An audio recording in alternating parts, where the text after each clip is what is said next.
Assalamualaikum warahmatullahi wabarakatuh. Perkenalkan, nama saya Dwi Aga Rizky Utama, NIM 30202 dari kelas B, kelas rekayasa nilai.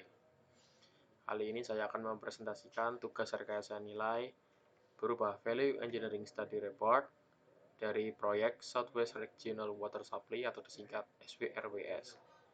Dan dalam tugas ini merupakan studi kasus nomor 6.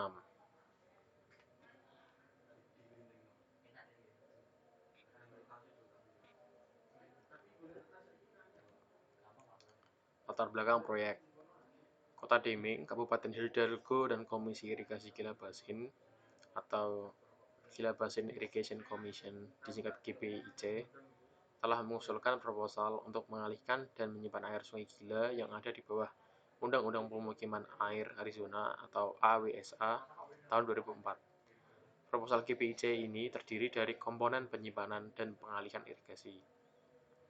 Komisi menyetujui rekomendasi staf untuk mengoptimalkan proposal secara efisien pada pertemuan bulan Desember tahun 2013. Proposal ini telah digabungkan dengan dua proposal lain yang berasal dari Kabupaten Hidalgo dan Kota Delming untuk membuat satu proposal baru yang disebut Southwest Regional Water Supply atau SWRWS. Proposal gabungan ini akan mengalihkan air ausa dari Sungai Gila, menyimpannya di penyimpanan offstream di jurang Lembah Gila, mendistribusikannya untuk kebutuhan lingkungan dan pertanian selama aliran rendah, dan memompa air untuk komunitas di cekungan Mimbres. Pipa SWRWS diusulkan untuk dibangun di sepanjang kanan jalan pada Highway 180. Untuk gambarannya lebih jelas, dapat dilihat pada gambar peta tampak atas di bawah ini.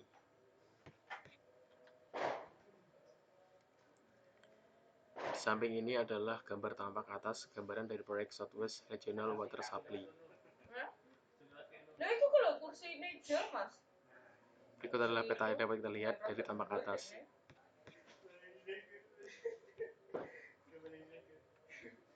Bocor.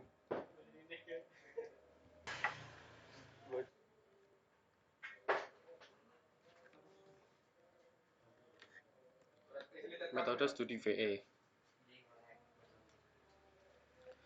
Proses analisis pada studi VE ini terdiri dari 6 tahapan, yaitu fase informasi, fase analisis fungsi, fase kreatif, fase analisis, fase pengembangan, serta tahap presentasi dan laporan.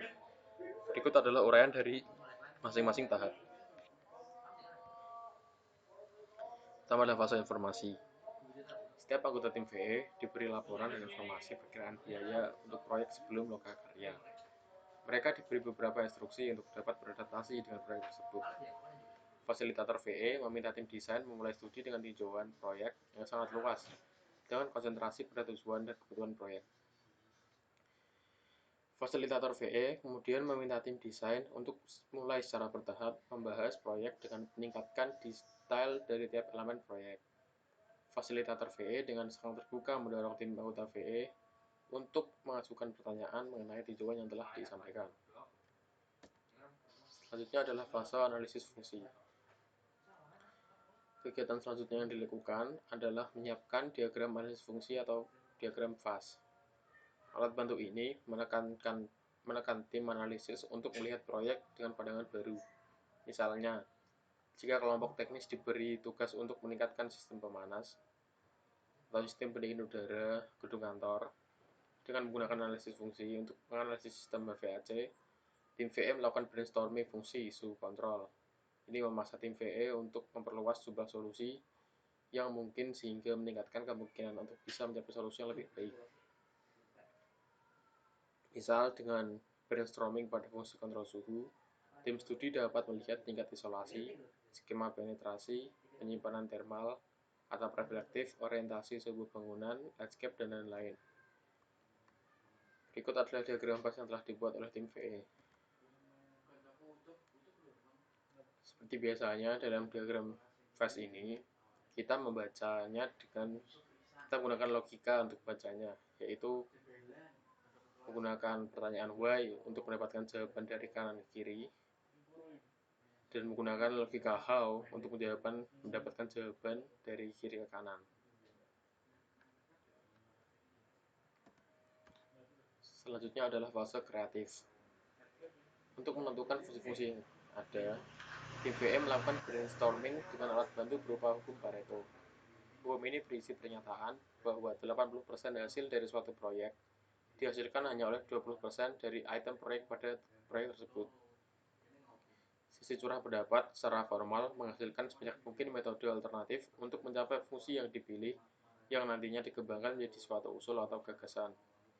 Usul kemudian dipisahkan oleh dua kategori, yaitu proposal rekayasa nilai atau ide-ide yang berpotensi menghemat biaya siklus hidup, dan rekomendasi tambahan atau ide-ide yang akan meningkatkan proyek, tetapi tidak dengan mudah masuk ke dalam salah satu kategori sebelumnya. Selanjutnya adalah fase analisis. Pertama-tama, analisis kasar dilakukan dengan mengalami kegagalan pada ide-ide pada saat brainstorming. Kemudian dilanjutkan dengan menggabungkan atau mengelompokkan ide-ide serupa atau ide-ide yang sudah dapat tadi. Kemudian, tim VE secara keseluruhan mendiskusikan dan mencatat semua keunggulan relatif dari konsep asli atau konsep awal tim desain dan dibandingkan dengan keuntungan dari konsep alternatif atau konsep yang setelah diterapkan usulan dari tim VE, ditambah risiko dari penerapan konsep alternatif. Ide-ide yang bertahan dari diskusi ini dipilih sebagai kandidat untuk pengembangan lebih lanjut oleh anggota tim individu nantinya. Jadi cara perbandingan untuk mendapatkan konsep ataupun gagasan yang dibutuhkan adalah dengan membandingkan dari konsep awal dari konsep awal tim desain sebelum melakukan VE dan dibandingkan dengan konsep setelah tim VE melakukan usulan-usulan dan dilihat apakah usulan tersebut bisa dibilang menguntungkan proyek atau malah justru merugikan proyek.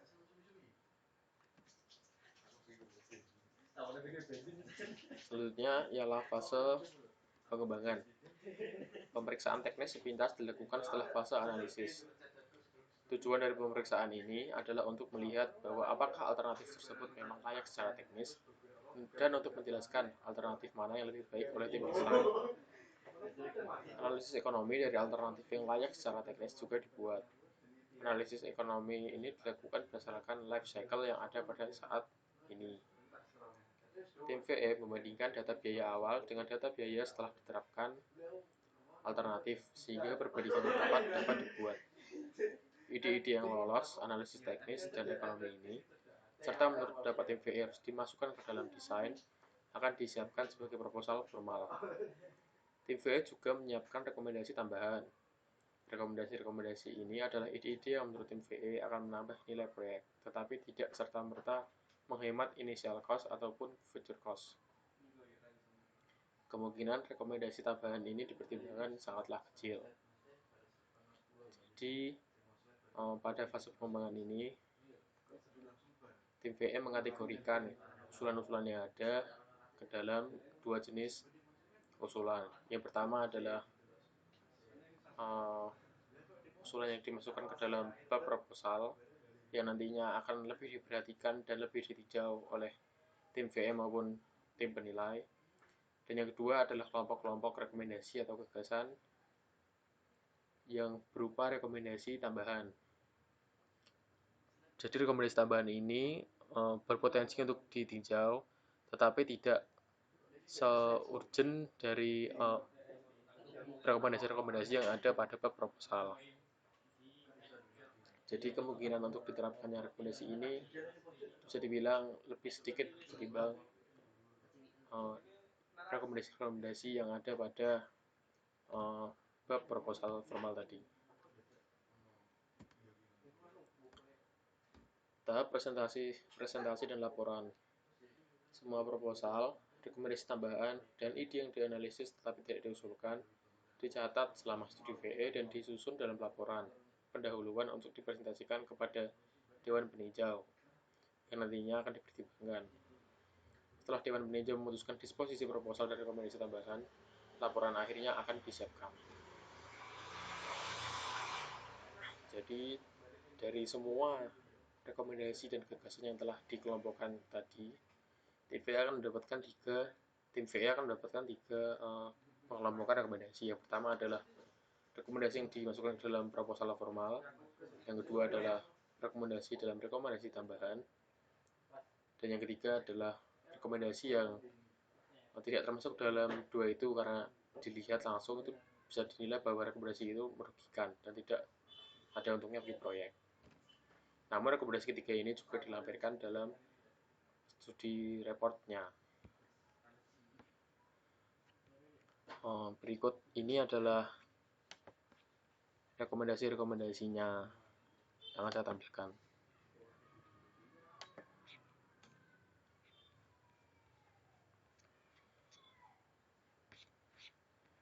Nah, ini adalah rekomendasi pada bab proposal. Jadi dalam tahapan ini, tim studi VE menyantumkan gagasan apa saja yang telah dianalisa dan diusulkan. Gagasan ini dapat dari berbagai proses yang telah dilakukan pada tahapan analisis proyek. Gagasan ini juga berpotensi untuk dikembangkan dan digunakan. Berikut ini adalah usulan proposal atau gagasan yang telah dirangkum. Nah, jadi rekomendasi dalam bab proposal ini bisa dibilang lebih ditinjau atau diperhatikan ketimbang pengelompokan rekomendasi yang lain. Jadi dalam rekomendasi ini ada 3 status yang diberikan oleh tim peninjau setelah dilakukan diskusi. Yang pertama ialah ditolak, artinya rekomendasi ini ditolak dan tidak digunakan. Yang kedua adalah ditangguhkan atau ditunda, sehingga rekomendasi ini bisa saja digunakan maupun tidak, tergantung keadaan pada masa mendatang dan faktor-faktor yang terjadi. Dan yang ketiga adalah diterima. Artinya rekomendasi ini telah didiskusikan oleh tim peninjau dan tim VE dan dapat diterima untuk diterapkan pada proyek nantinya karena dianggap menguntungkan. Kita ambil contoh satu pada proposal nomor 1003. Isi proposal ini adalah kumpulkan, gunakan, dan perhitungkan aliran permukaan dari anak-anak Sungai Gila yang mengalir ke reservoir penyimpanan air sistem. Dapat dilihat di sini perkiraan penghematan biayanya yang didapat dari initial cost dan future cost. Pada initial cost di sini tercantum bahwa rekomendasi justru merugikan sebanyak $20.000. Namun pada future cost-nya dikatakan menguntungkan sebanyak $1.580.000, sehingga total penghematannya adalah $1.560.000. Status pada rekomendasi ini ditangguhkan atau ditunda karena alasannya adalah ada masalah hukum yang belum diputuskan.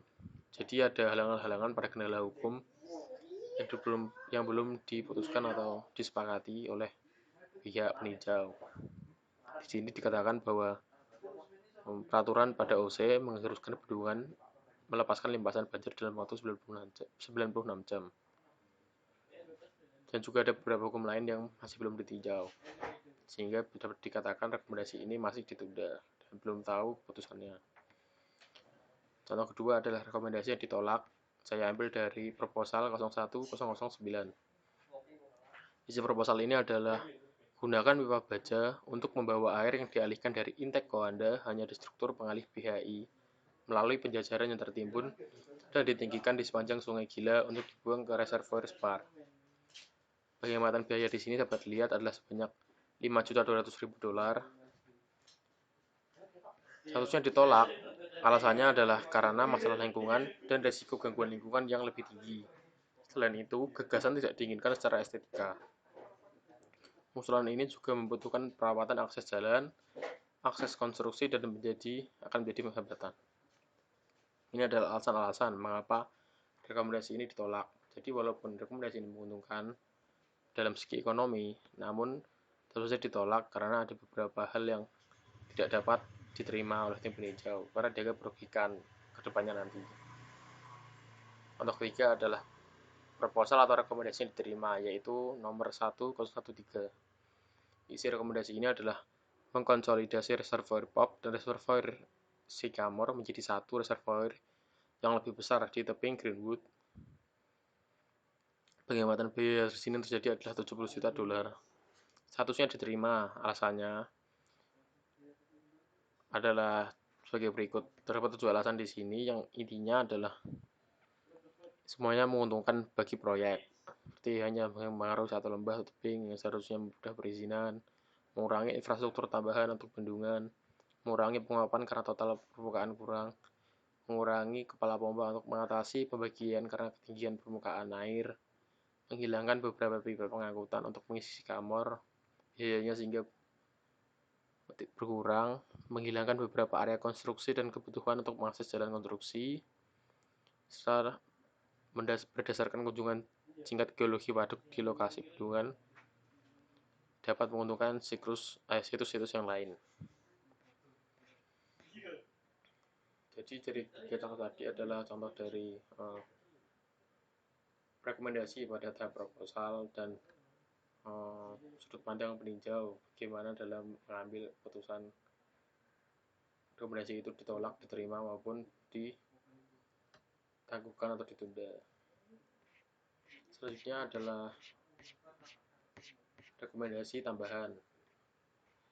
Gagasan-gagasan berikut ini pada rekomendasi tambahan dihasilkan oleh tim VE dan dianggap memiliki potensi yang dapat menunjang fungsi proyek. Ide-ide ini dianggap berpotensi memberi perbaikan, akan tetapi harganya tidak dapat dihitung, dan ide tidak dapat dikembangkan karena informasinya tidak memadai. Jadi pada rekomendasi tambahan ini, bisa dibilang rekomendasi ini ditinjau oleh tim VM maupun tim peninjau, namun tidak sedetail atau se-urgent pada rekomendasi pada bab proposal tadi. Karena ada beberapa faktor, yaitu yang pertama harganya tidak jelas, dan yang kedua adalah informasi yang ada tidak memadai. Berikut adalah rekomendasi-rekomendasi pada rekomendasi tambahan proyek ini.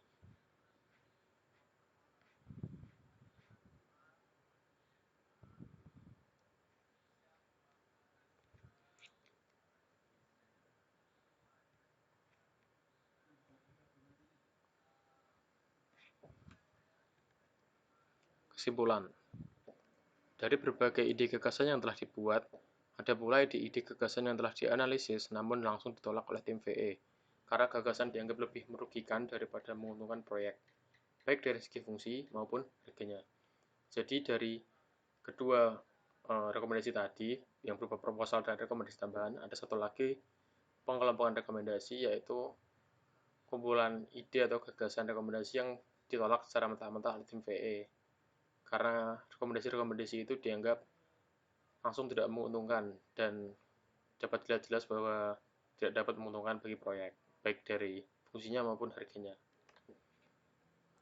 Namun rekomendasi itu tetap dicantumkan dalam proposal yang telah dibuat oleh tim VE. Dari berbagai proposal atau usulan dan rekomendasi di atas, dapat disimpulkan bahwa usulan-usulan tersebut telah diajukan oleh tim VE kepada tim desain, dewan peninjau, dan stakeholder proyek terkait. Beberapa usulan tersebut ada yang diterima, ditunda, maupun ditolak sesuai dengan hasil yang telah didiskusikan. Seperti yang telah saya jelaskan tadi, bahwa rekomendasi-rekomendasi yang telah dikelompokkan itu telah diajukan kepada tim peninjau serta beberapa stakeholder untuk didiskusikan apakah rekomendasi itu dapat digunakan ataupun tidak. Sekian presentasi dari saya. Saya mohon maaf apabila ada salah tutur kata dari saya ataupun kata-kata yang tidak jelas. Sekian dari saya. Wassalamualaikum warahmatullahi wabarakatuh.